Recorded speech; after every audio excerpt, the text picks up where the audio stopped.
So today, the topic they asked me to talk about, will you cry when I die?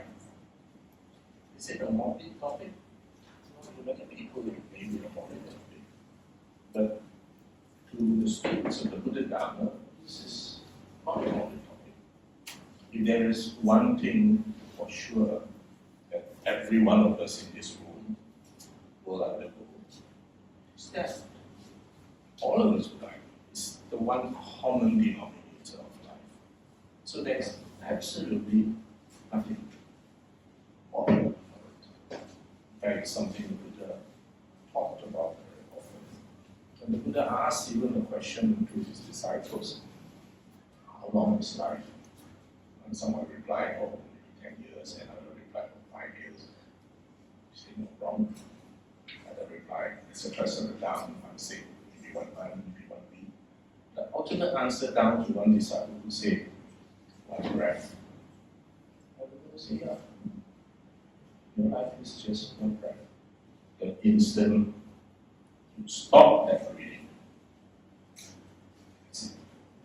So there's nothing to be fearful of. And here, in this sharing, I will basically look at it from 2 aspects. The first aspect, the person who is going to be the dying person. And all of us in this room are dying, you know. I hope you understand. Every one of us in this room is dying. Okay?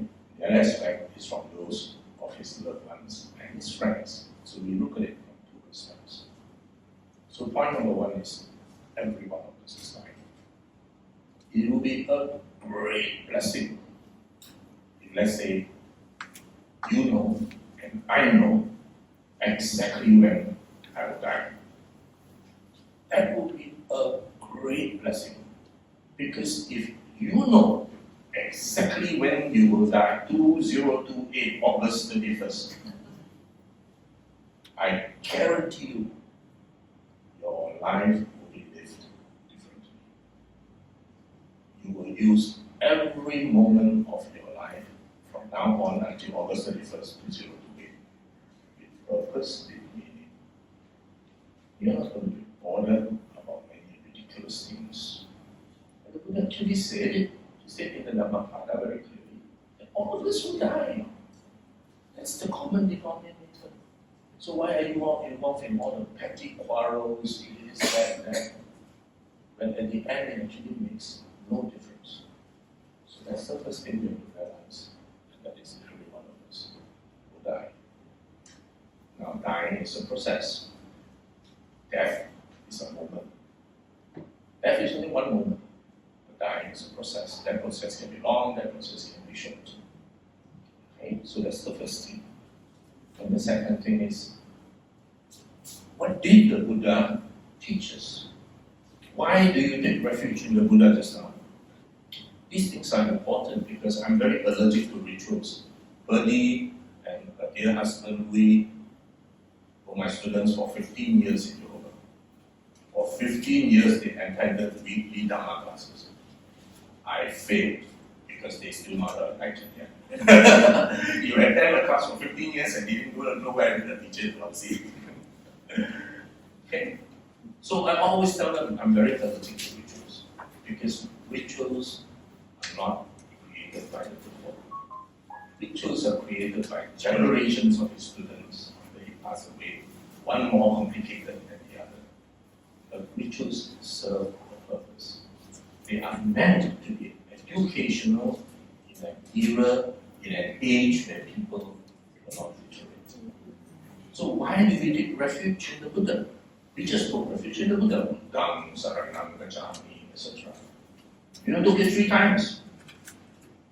At a conference in Singapore, someone raised their hand and said, why did you take it 3 times? 1 time enough already, man. I said, yeah, actually 1 time is enough. You took it 3 times because the other 2 times, or the first 2 times, you were not mindful. So it's like exam, you know, repeat, make sure you know what you're saying. But why do we take refuge in the Buddha? Do you take refuge in the Buddha because the Buddha is going to take sister here from point A and put point B down? The Buddha never said that. Do you take refuge in the Buddha because the Buddha said, ask and it shall be given? Seek and you shall find? And knock, it shall be open to you? No. The Buddha said, if you want it, you jolly well work hard for it. In fact, the Buddha openly said, prayers are useless, waste of time. If you want this, you work for it. You want long life, you create the conditions for long life. You want beauty, you create the conditions for beauty, etc. And the Buddha made it so logically clear when he said, if prayers work, look around. There should be no poor people. There should be no ugly people. There should be no sick people. Because everyone would have prayed for it anyway. So if you want to be rich, you jolly well work for it. You want that center to come up, you have to work for it. Praying and His Holiness, the Dalai Lama said the same thing. The prayers are just for psychological reasons. Beyond that, you've got to work and create the conditions. Because the fundamental teaching of the Buddha Dhamma is karma vipaka, cause and effect. You want something, you create the cause for something. You create the conditions for it to come true. Words alone have no meaning. You can metta all your 24 hours, but you do nothing. You can metta to Gaza from the day you wake, moment you wake up to the time you sleep. You think it's going to make a difference to the people in Gaza? You want to make a difference? Do something. Metta must be a verb, not a description. Alright? So, why do we take refuge? We do not take refuge in power. Many other religions take refuge in power. They believe, oh, if I believe in this, all my problems solved. If I believe in this, pass all my worries to ABC. If I believe in this, ABC will bring me to XYZ. That is taking refuge in power. In the Buddha Dhamma, you do not take refuge in power. You take refuge in wisdom. The Buddha took refuge in the Dhamma. I'm going to ask this a question. Okay, she told me to do it first just now, so I will ask a question. Okay, tell me, who is the mother of the Buddha? Sunday school teachers here? Anyone? Simple question. Who is the mother of the Buddha? Anyone? Don't stress her. Brother here, Queen Maya. Is Queen Maya the mother of the Buddha? No. Queen Maya is the mother of Siddhartha, not the Buddha. Who is the mother of the Buddha? What made the Buddha a Buddha? Is wisdom. Wisdom made him the Buddha. Alright, Queen Maya is the mother of Siddhartha. But Queen Maya did not give birth to the Buddha. It was wisdom that made Siddhartha a Buddha. That's why if you study from the Mahayana tradition, which is also extremely profound, it will teach you Prajna Paramita is the mother of all Buddhas. So immediately somebody thinks Prajna Paramita, one big fat woman, you see images of one big fat woman, that's Prajna Paramita. But what does the word Prajna Paramita mean? Supreme or highest wisdom. Paramita is supreme, highest. Prajna is wisdom. Wisdom is the mother of all Buddhas. 三世诸佛也，般若波罗蜜多时 became Buddhas. They achieved Anuttara Samya Sambuddhi. So you take refuge not in power, you take refuge in wisdom. The wisdom of how to cope with all the problems and difficulties of life. Show me a person with no stress, no difficulties in life, and I will show you a dead person. So there's no person in samsara who has no stress. Even the devas have stress. So that's one. So why do you offer this?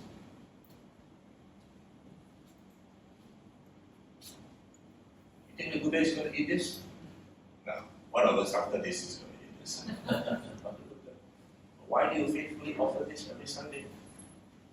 Not because the Buddha ate it, he never asked you to offer it, but these were icons. You offer the fruit, because in the fruit is the seed.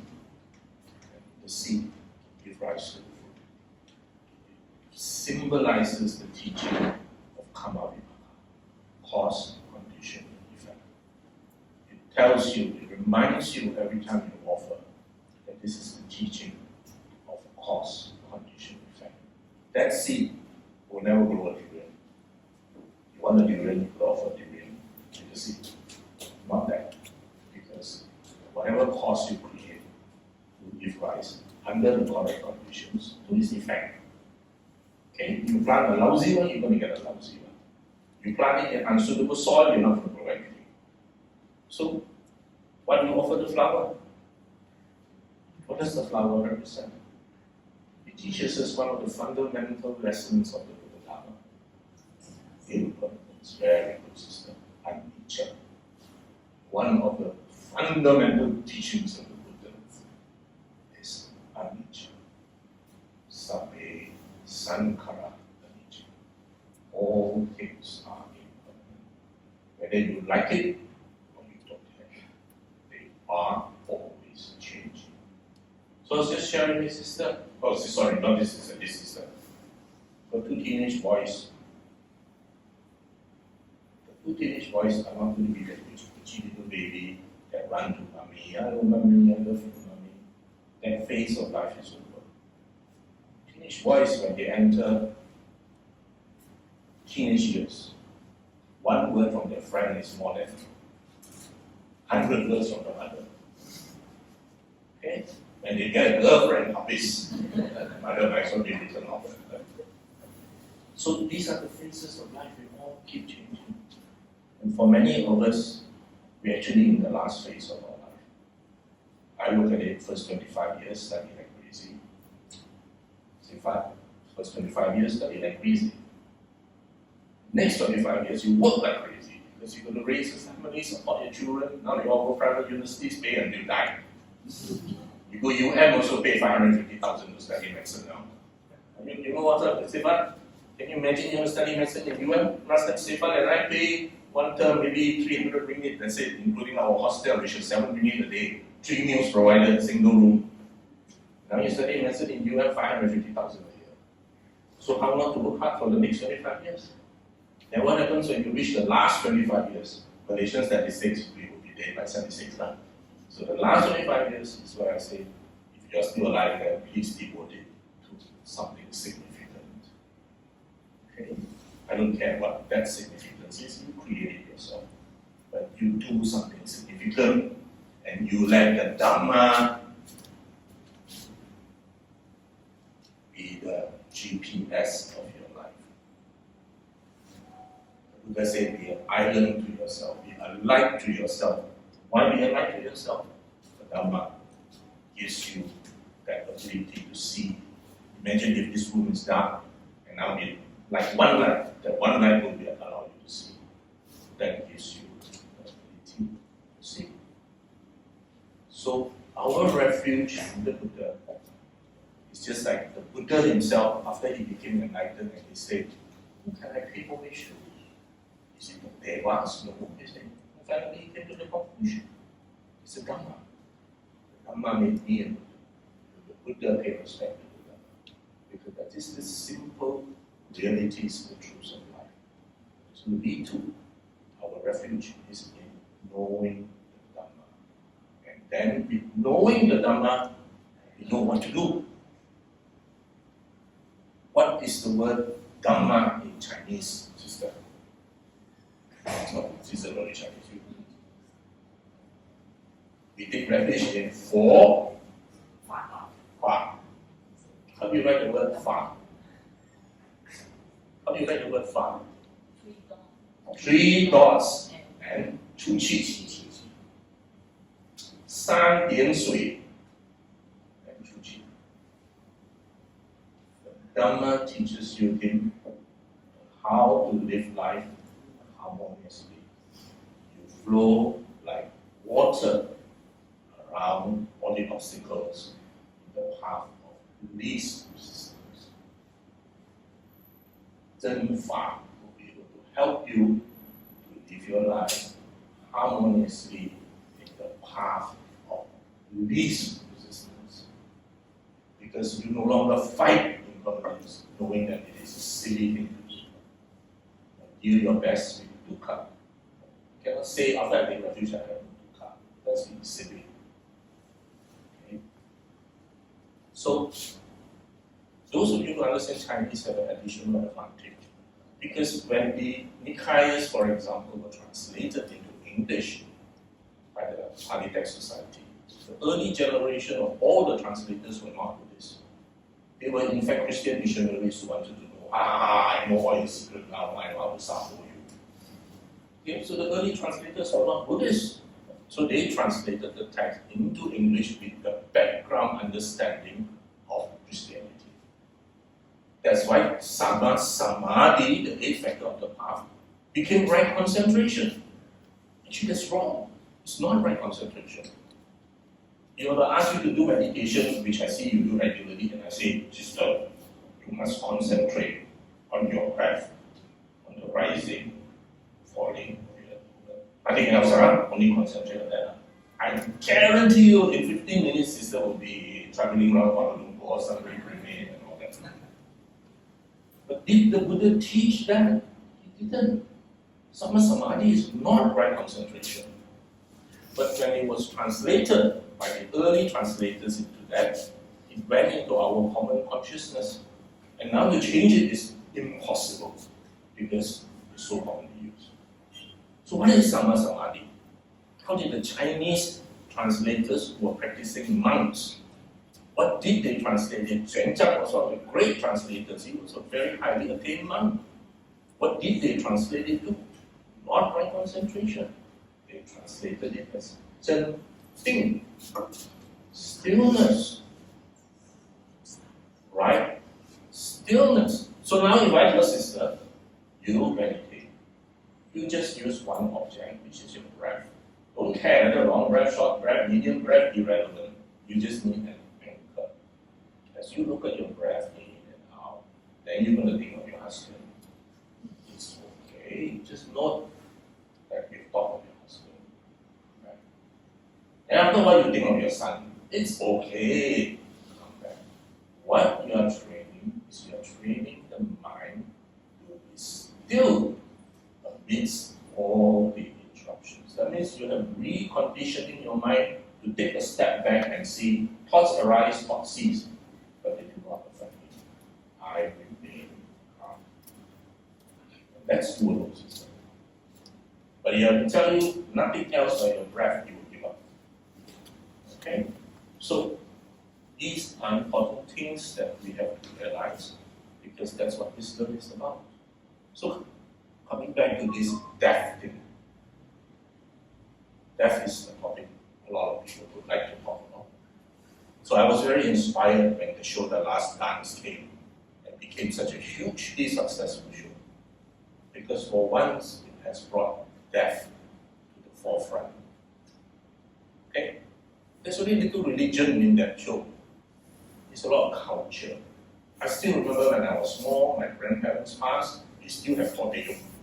Now it was no more like I was told that the tradition has died. Okay, but when I was small, I still remember when my grandparents passed away, they still had tortilla, bring all the tiles, go around and around. Okay? But that show was more on cultural differences, generation gap. It brought it to the forefront of awareness. So will you grieve when someone you love died? Of course you will grieve. Because grief is the price you pay for attachment. Grief is the price you pay for love. You turn the newspaper, another 100 children were bombed in Gaza. You say, oh, you how sad, or you turn the page. Why? There's no attachment. You don't know them. There's no direct love. Okay? If you sad, that's it. But when someone you know dies, then you will really understand what I teach you to come. So grief is the price that you will pay for love. And when someone dies, At the point where someone that you really love dies, your whole world shatters. The whole world shatters. And that's because this is grief. And this grief is like that. Everything, everywhere you look, you only see grief. That's why I ask you to eat, every time.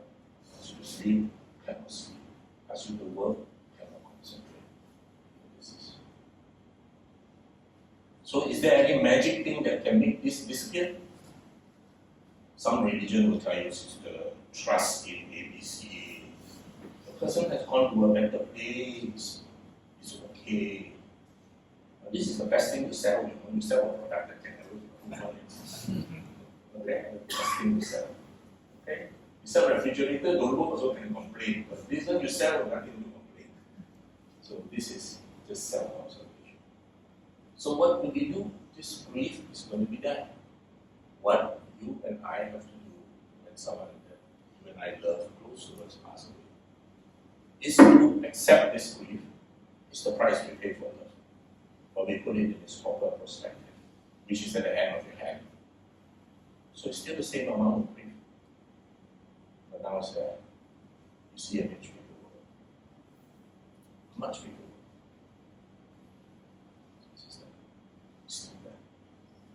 I'm sure Ju Sing doesn't mind me singing.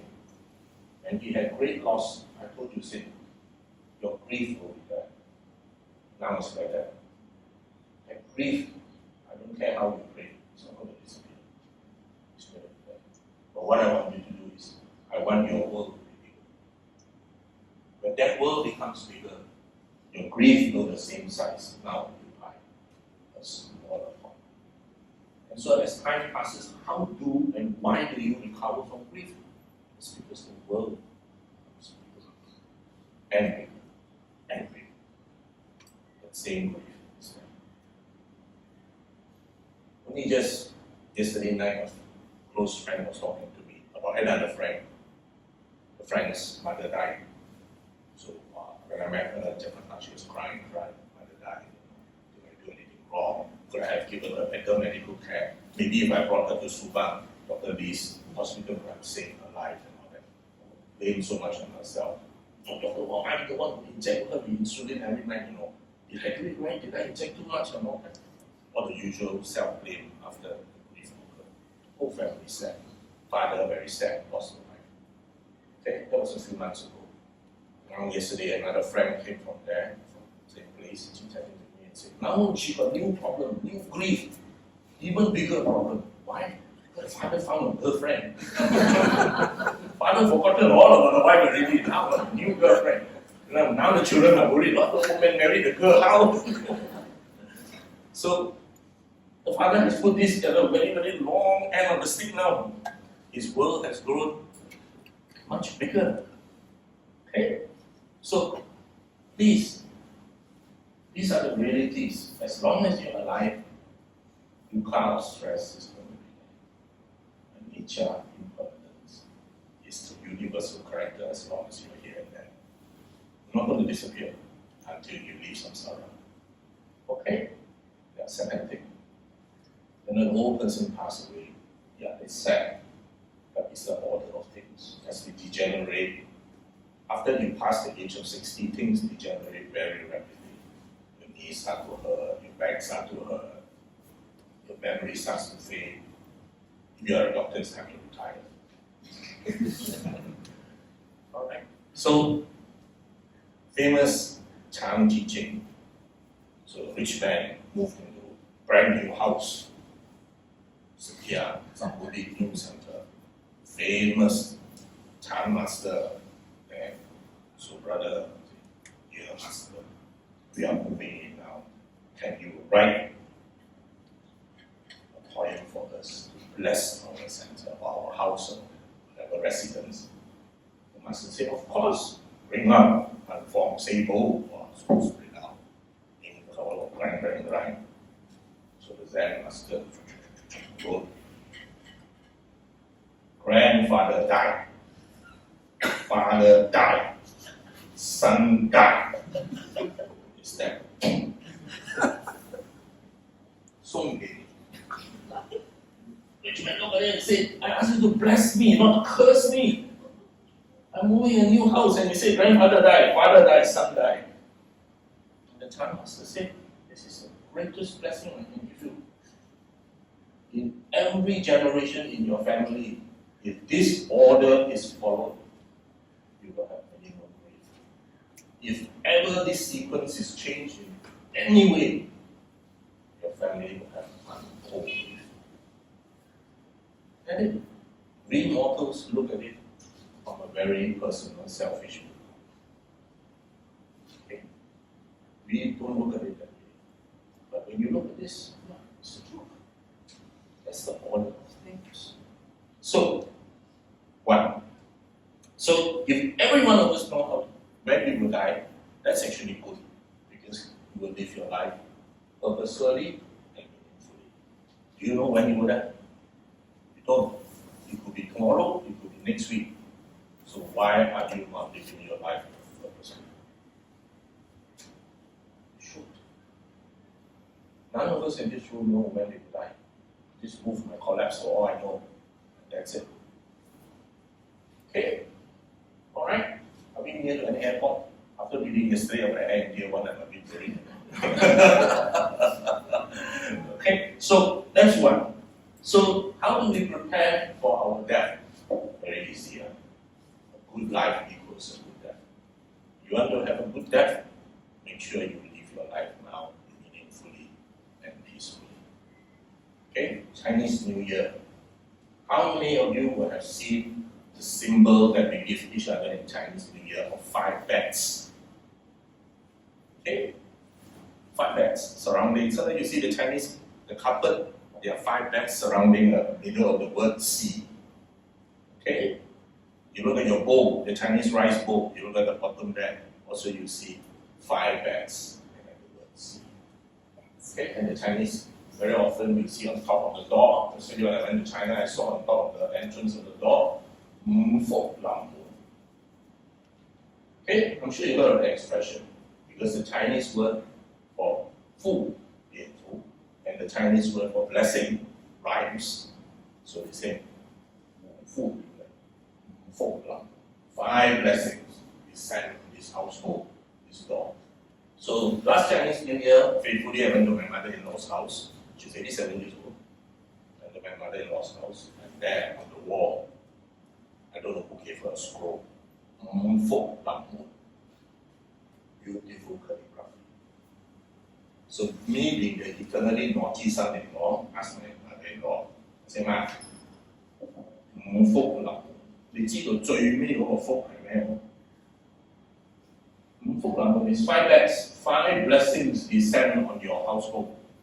So I asked her, what is the last of the 五福? The first folk, second folk, third folk, fourth folk, fifth folk. You can Google it yourself. You know what is the last one, sister? A good death. Because the Chinese considered a good death as a very important blessing. Yeah, Google it. Hey. So I told my mother-in-law, do you know what's the last book or not? Last book is who say it? Chinese New Year. Chinese New Year. A good death is the 5th death. So we do not deny it. The Buddha always teaches, please don't deny it. Okay? So now I'm going to move on next to a colleague in Johor Bahru, a very intelligent colleague. She's a medical specialist who senior to me by about 10 years, also semi-retired, of course. And she technically died. She had an angiogram, and during the angiogram, she was allergic to the dye, contrast. So she literally died. But her husband is also a specialist, so her husband actually in the room trying to look at the angiography. She died, arrested. So of course everybody jumped in, CPR, etc., steroids and everything thrown in. And he successfully resuscitated her. Okay. So that at that time she was probably about 50 years old. And she said, I never told this story. except to close friends. She's not a Buddhist, by the way. She's not, but she's a very good person. So she said, you know, what happened when I arrested? And I saw the doctors asking my husband to leave him. They ushered him to leave him. And I saw how they resuscitated me. And then she said, I left the room. I was out of the room. I was out. Empty space, big empty space. And I felt so happy. Never felt so happy, never felt so joyful and free.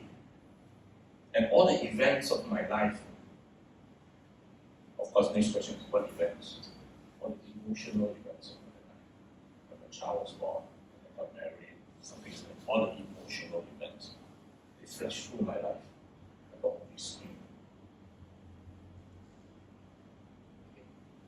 And I just continued. I was free. Just continued happily going on. Okay? Until I thought of my husband, consciously thought of my husband, thought of my children, and then attachment. And then she said the next thing I knew, I was on the hospital bed. My husband was there. The children are all, like most of us children are all overseas now. So the children are all overseas. Okay? She said, after that event, I'm actually looking forward to dying. And this I said, I'm not going to think of the old man. Alright. So, now, the story that she related to us, which is exciting because it is in the first person, but it is almost common to almost all the near-death experience that people have recorded. There is something common in all these stories. And one of the very common things that people would tell is that we call emotional events. You know, if I were to ask brother here, brother, you are maybe 40 years old. Okay? James. James. Oh, brother James, maybe 40 years old. I said, brother James, can you think back childhood? Go back early. What is your earliest memory that you can tell? Don't think too hard, just give me an example. As you think back when you were a childhood, when you were small, when you were toddler or whatever, what is your earliest childhood?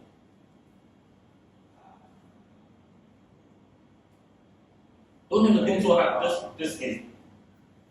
Yes. My father carried me to buy a coffee. Yeah, thank you. It's very common. People will tell me, oh, I remember my birthday. Or I remember falling down, it was so embarrassing. Or I remember a present given by my parents. Or I remember somebody pulled my pigtail. So terrible. But what you notice in common with all these, they are all emotional events. Okay? Biologically, emotions are in the limbic system. The limbic system carries long distant memories because basically it's emotions. It's emotions. So why is it that we ask you to line up offer Sunday, we ask you to do Peter Pan? Why is it we say Sadhu Anumodana? Anumodana means I rejoice in this good deed.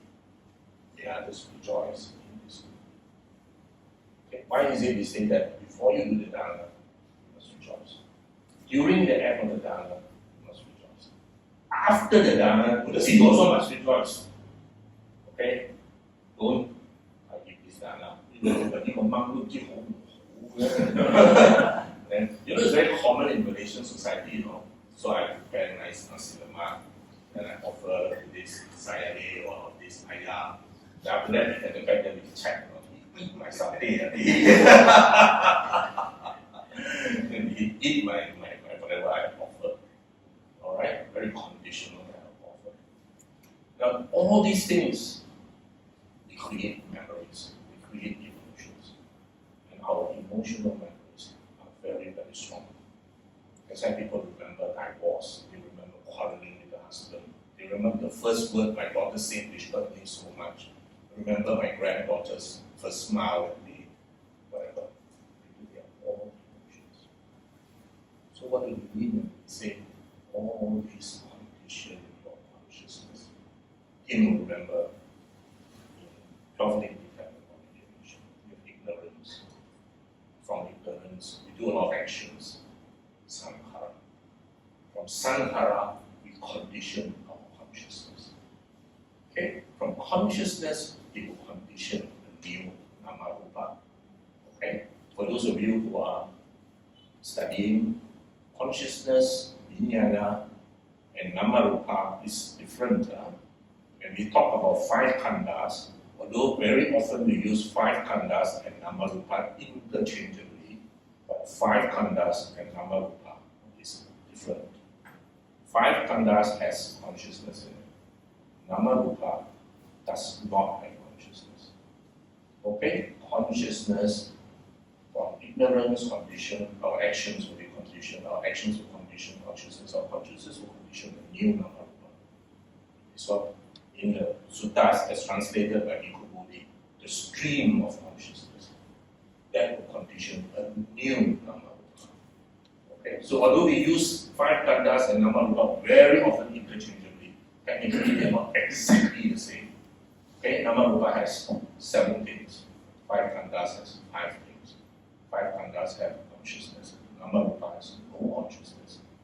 Okay, so what I'm trying to say is that it creates your consciousness, it creates a stream of consciousness. So if you do good things, what is good emotions you will remember. But equally, if you do bad things, you will also remember all the unwholesome emotions. It is what we call the stream of your consciousness. And it will condition a new Dhammaduta. Okay? So, as far as you're concerned, what do I do to prepare for that? Don't worry, live a good life now. Good life as a good wholesome life. When I say good life, I don't mean him going to party, drink alcohol and all that. I do not mean that. I mean a good, wholesome life.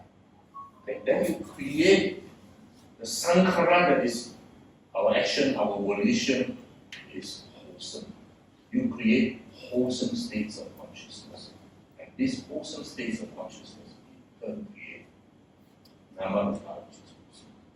Okay, but that's another talk, okay? So, good life, good death, don't worry. Okay? Now, is there any sutta in which the Buddha specifically teaches about death and how to do when you're about to die? Plenty. Okay? But I'll just take 1 or 2 examples. There's a sutta called Anatta Pindika Sutta. This is in the Majjhima Nikaya.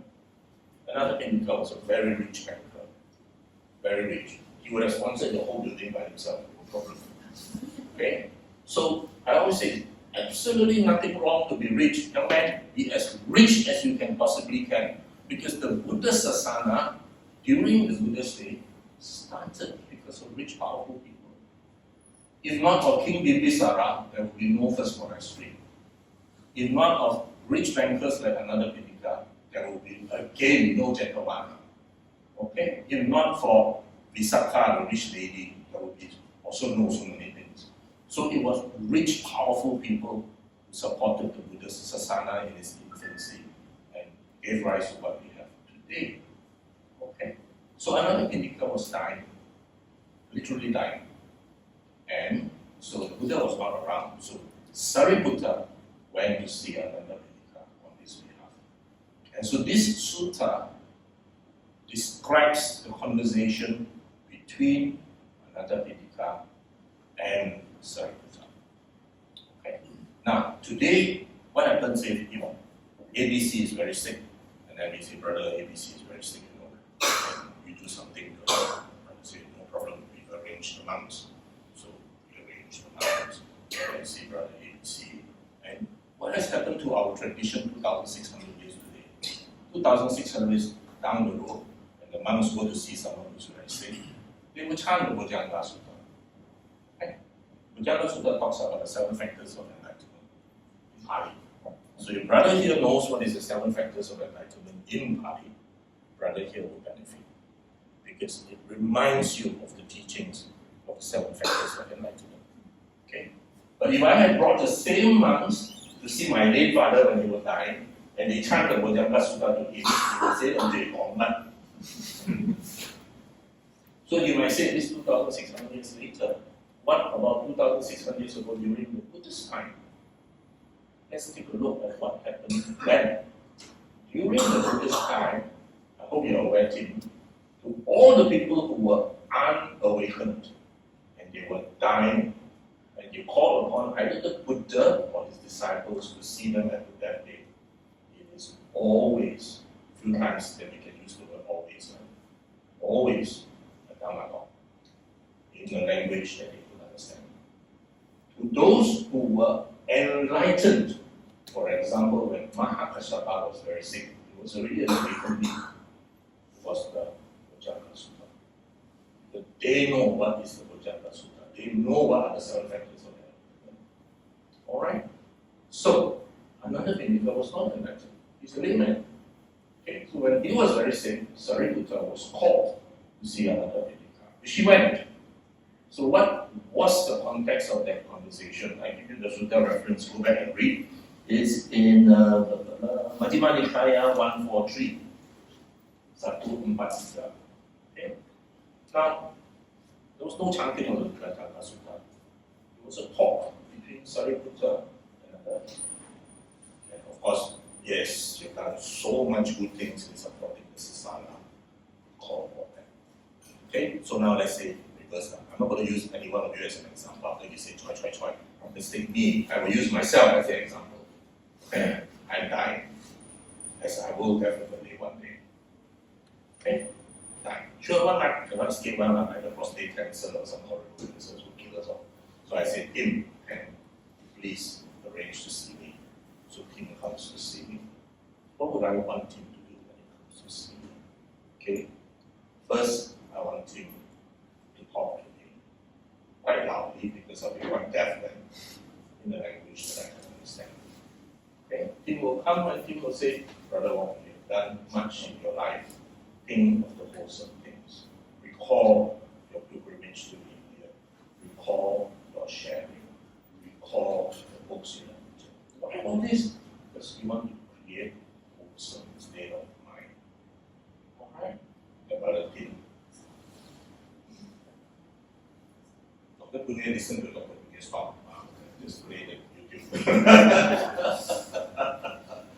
And Brother Tim will say, Brother, let us take refuge together. Okay, and Dhamma like what we did. And Tim reassures me. The Buddha has said that the honest taking, the truthful taking of refuge in the Buddha Dhamma Sangha is very, very powerful and meritorious. You have just taken refuge in the Buddha Dhamma Sangha. Be not afraid of anything. Because what people are afraid at the moment of dying is what is beyond. Okay, so do not be afraid. And second, let's take ourselves together. So Panatipata. Please, those who don't know what Panatipata means, please go and find out. So we do the 5 precepts. And he said, the Buddha said the taking of the 5 precepts is very meritorious, especially if you have kept them to the best of your ability throughout your life. So be assured you have nothing to fear. Okay? So, what we're trying to do, what Brother Tim is trying to do, is to create a wholesome state of mind in me who is dying at that point in time. Let me go on. And we say, you know, brother, it is now time for you to let go. If you look at the sutta, Sariputta talked to Nalanda Institute in a very systematic manner, in a literally like a list, you know. So he began by saying, one, the body is not yours. The feeling, the perception, the volition, the consciousness, they are all not yours. They are all created by causes and conditions of 5 khandhas. Okay? Let go of it. And he went on, all the way down to the 18 tattoos. Okay, everyone. All these are not yours. Let go of it. Now, what I've just said, any one of you here who have studied in the Mahayana tradition will know this is exactly what the Heart Sutra says. This is exactly what the Heart Sutra says. Okay, if you're familiar with the Heart Sutra, it's a list of exactly almost what Sariputta taught. Let go of your form, feeling, perception, okay, let go of your sense sphere, let go of your sense object, etc., etc. One by one, let it go. Okay, do not be attached. Okay, okay. So this is helping the person who is going to die. Do not be worried. You have done much good in your life. And you go, that is guide me. Okay? And in the Tibetan tradition, they describe after a person died, you might see all kinds of monster-like things, all kinds of very ugly looking things. And you be taught these are all created by your mind. These are the unwholesome parts of your mind, the anger part of your consciousness, creating very angry looking monsters and all that. Just ignore it. So what we are trying to teach is a very simple concept. At this point, when you are fully alive, create to the best of your ability wholesome emotions, wholesome states of mind. Of course, there will be ugly states of mind. Of course, there will be quarrels with whoever. Let it go. As the Buddha said, you're not going to die. There's no point in holding to all these quarrels, etc., etc. Clear? Clear? Now, the next thing. This is something very important. So now coming back to the other side. I'm the son, you're the daughter, you're the sister, somebody is dying. It is very important as part of that process to give permission to the person to die. Because a lot of times the person who is dying cannot die. Because they are worried. They're worried. The old ladies I've seen, they're worried. What happened to my grandchild? What happened to my great-grandchild? What happened to so-and-so, so-and-so? Okay, they're worried, they're concerned. So they have to be reassured that we are all really, we are all capable of taking care of ourselves. Please do not worry. We give you permission to go. So from the Chinese perspective, I tell my mother-in-law that she will try for me again, Okay, because most people hold on to this as self. Okay, they refuse to let go. But if you study the Buddha Dhamma, like you study, you know this is not self. This is just your old Proton Saga first generation as you start trying to let go, get a mighty, okay? But people are attached. Can I go? Okay, so we have to teach them, give them permission. Now, my own father was dying, was specialist hospital. That he was dying is obvious. Okay, he was dying. So we were all surrounding him. Okay, he was gasping. And I have to tell you, even I find it difficult to tell my father, I give you permission. It is not easy. I am not saying that it is easy. Then my daughter, who was working in JB at that time, she's a lawyer. She arrived and she came, she spoke to the AA, and she told the AA, they're all big now. Don't worry about us. Give you permission. And about half an hour later, that. So I am not saying that it is easy. As Chu Sing.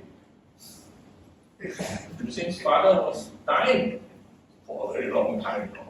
Every time dying, and call, what's up, rush to hospital. And then they come back again. I think don't know how many times, lost count. Until the last time the doctor told him, please, the next time don't bring him to hospital. I'm not exaggerating, but ask him. The doctor actually told him, please, next time don't bring him to hospital. Give the pain to someone living. So then I told you, give permission for him. Alright. So finally, you are the one who gave or someone gave? My wife demanded. Your wife gave, okay. Someone gave. No, my wife demanded me. Someone gave permission for him to go. And after that, he went. We did the funeral for the father.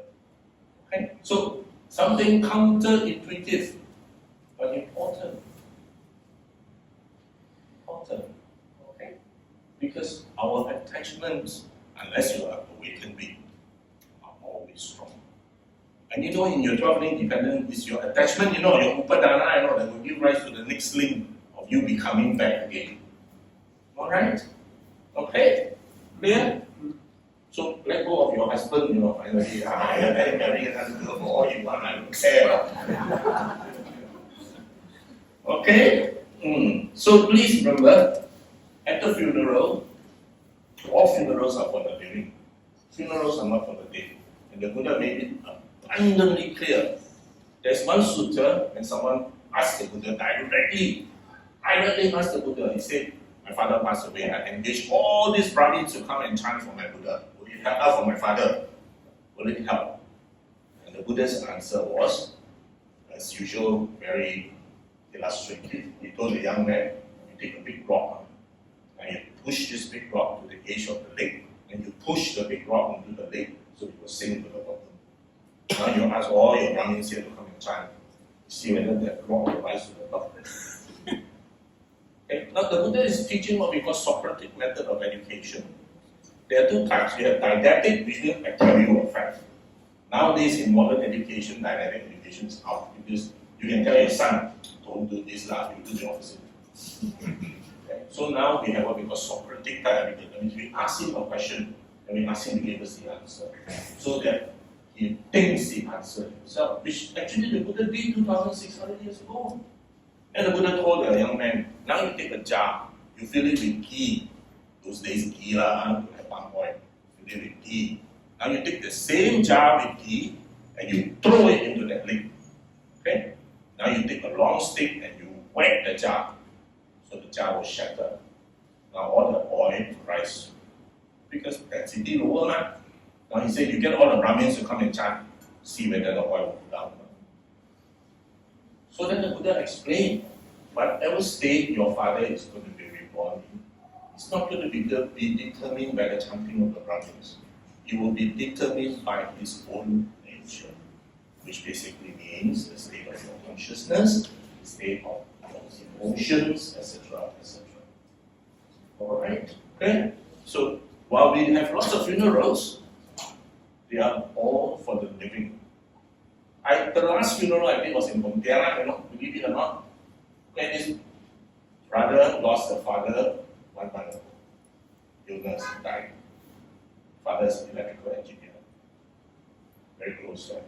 Father died. So everybody very sad. Mother very sad. Brother Jusing knows the family very well. Jusing also very sad. Exactly 1 month later, 2 months, exactly to the day, the father died.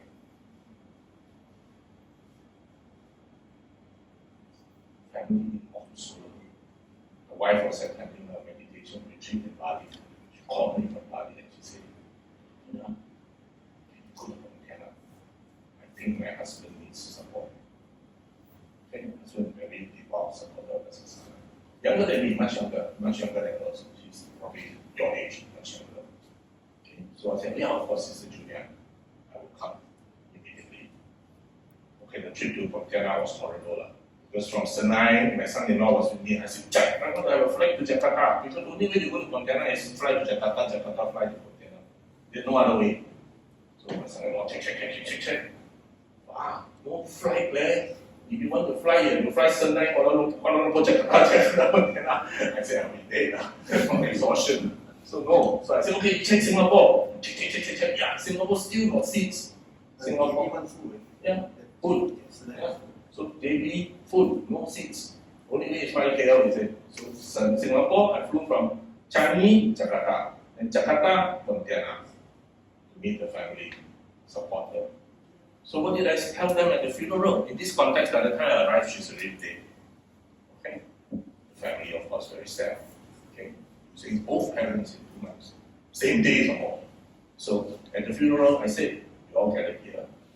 In Bahasa Indonesia, I can't speak Teochew to save my life. So in Pontianak, you either speak Teochew or you speak Bahasa Indonesia. There's no third language. They don't speak Mandarin, they don't speak English.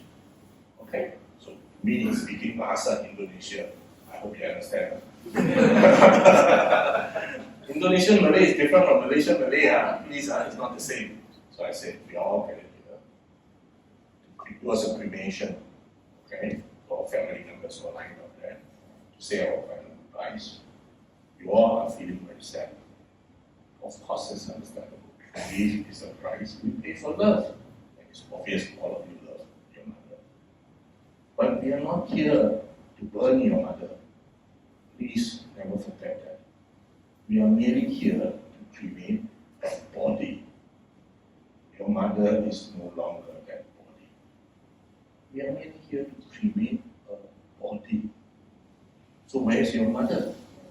Your mother has done well. Say, look at you all. The first daughter is a doctor.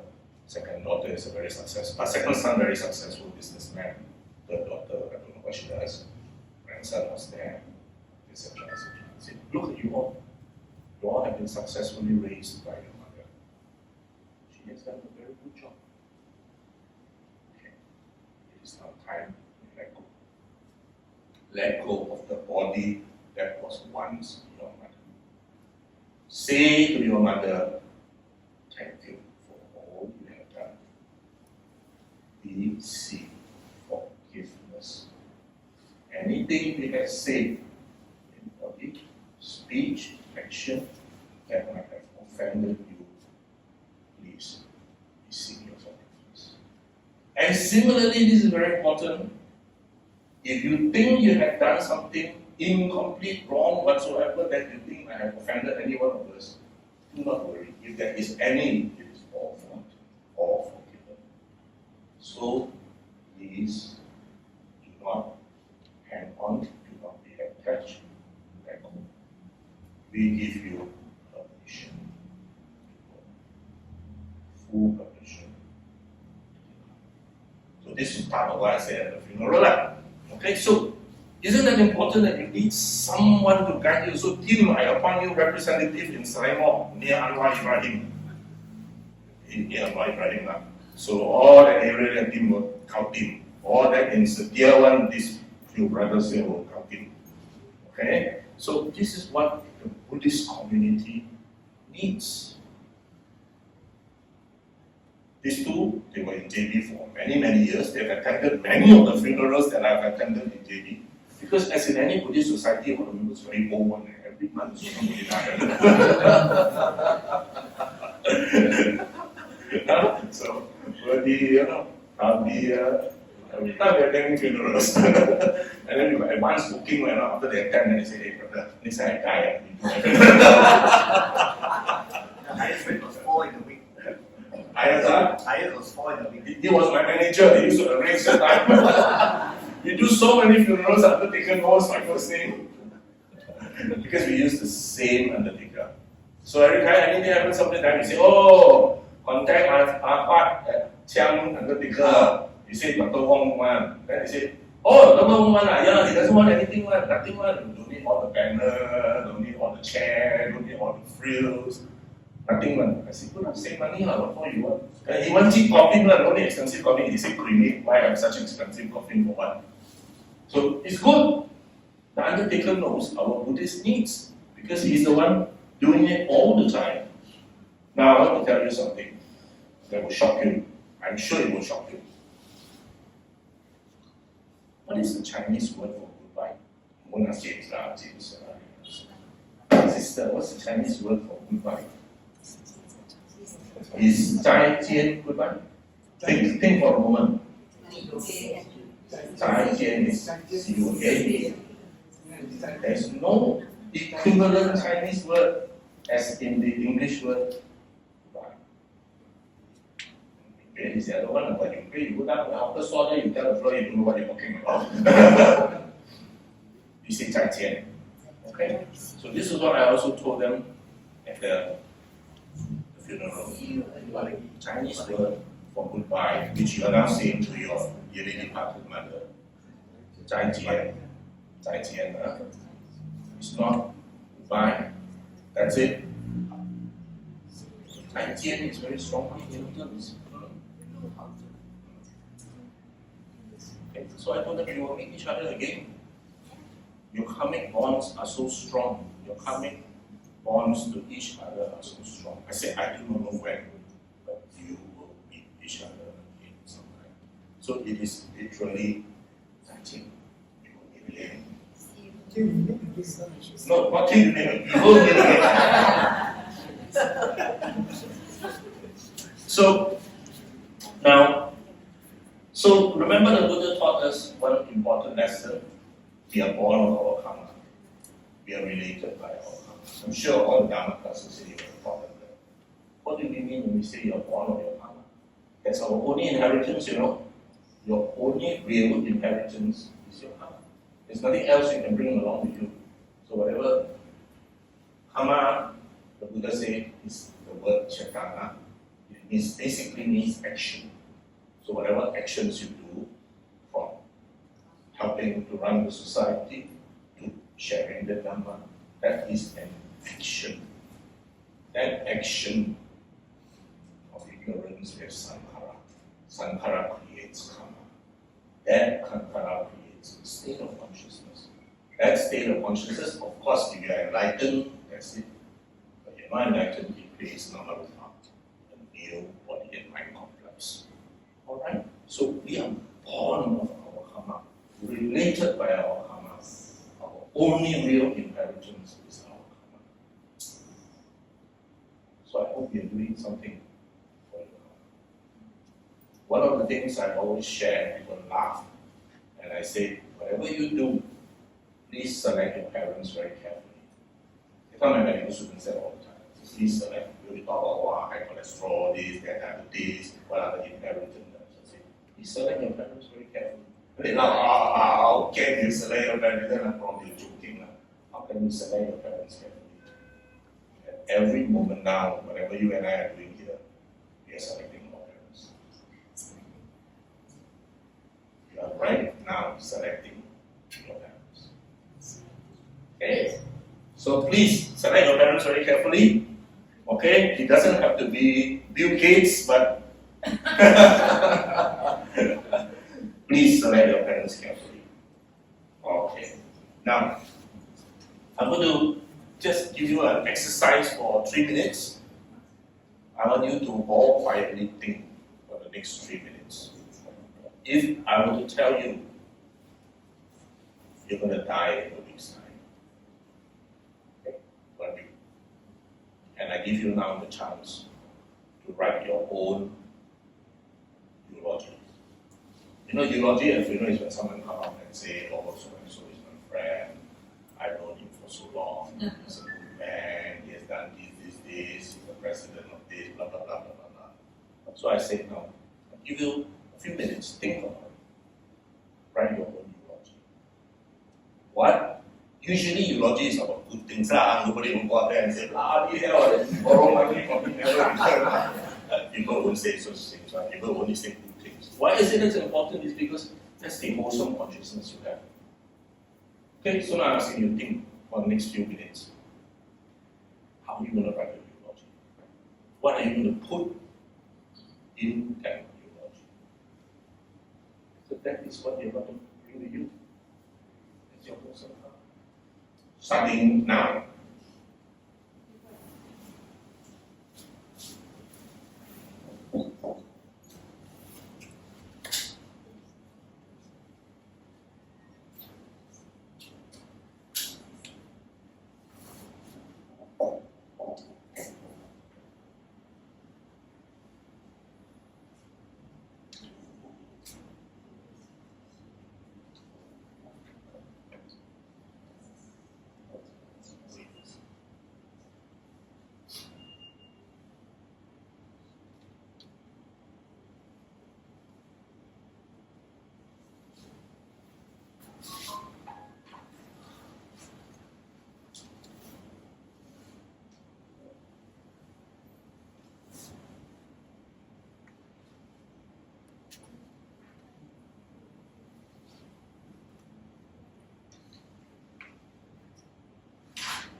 Okay, some of you are writing essays, you can see.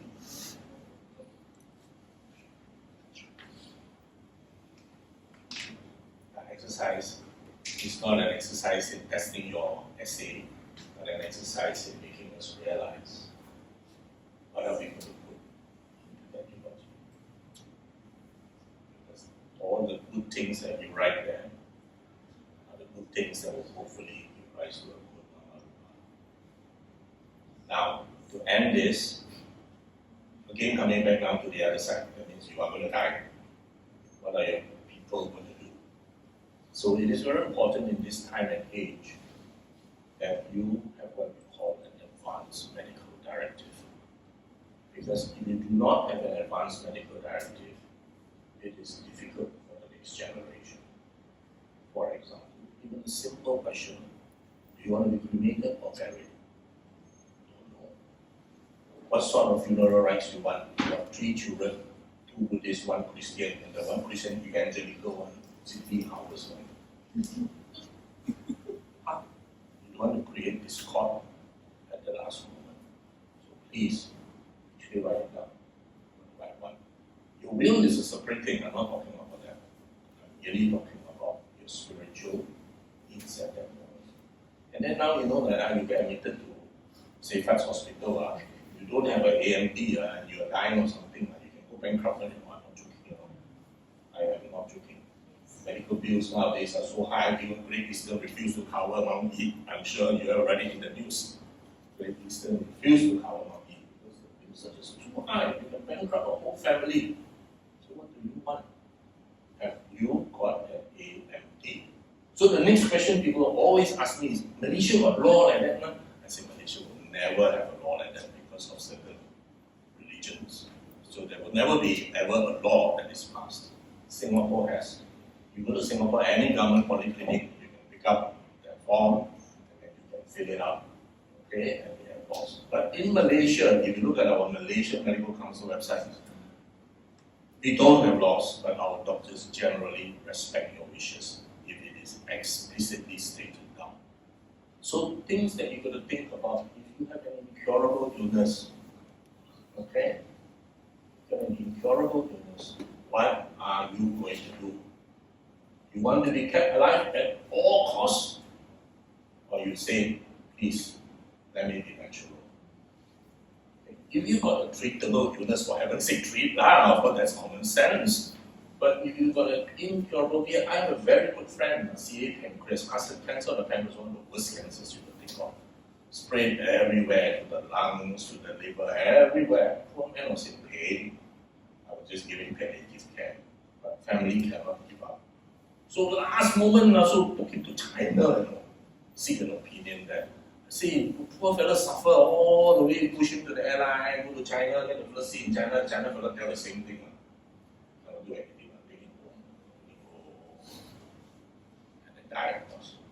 So these things are what we need to specify. Because if not, you've got 3 children, very difficult. Odd number, how, very susah lah, unless majority say, okay, do this. And then even majority do this, and after one fellow blame the other. So no, we don't want that. We want to be very clear. What do you want? If I have a terminal illness, I told my daughter, my oldest daughter's a lawyer, so it's easier. No point give the wife, because wife will be crying, right? And give to the daughter, say, keep.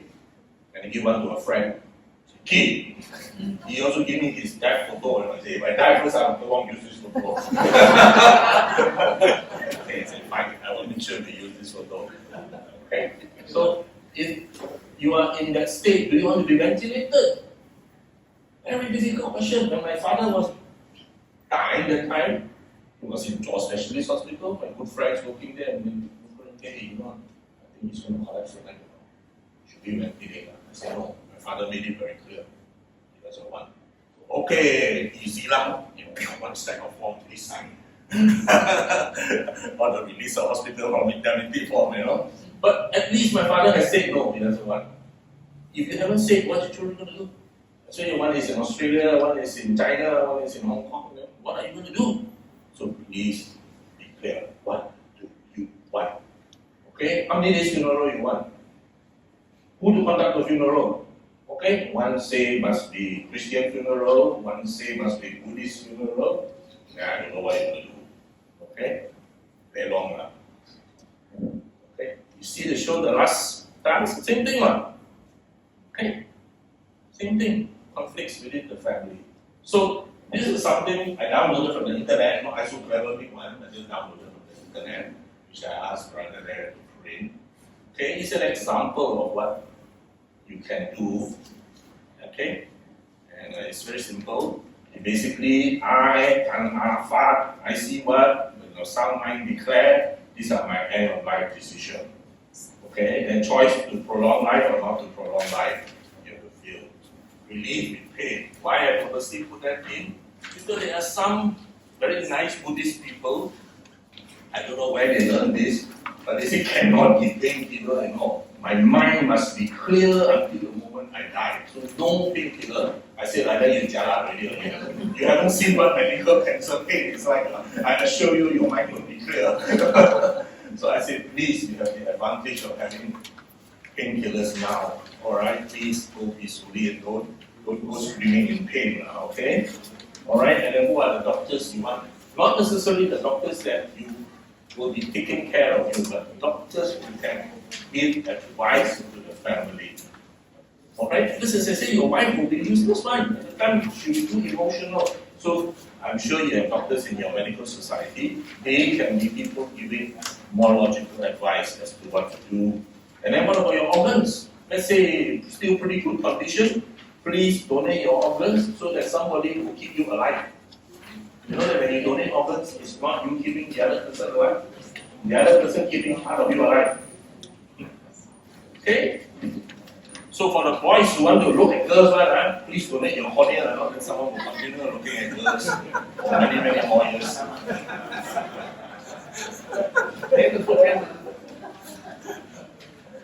Okay, so this is a very simple form. You go onto the internet, there are much, much more complicated ones, but I think a simple one is good enough. Okay, then you can write your instructions further down. What sort of funeral, how many days funeral I want to eat good coffin, I just want 4 planks of wood, whatever, so that there is no dispute. So, with that, I would like to end.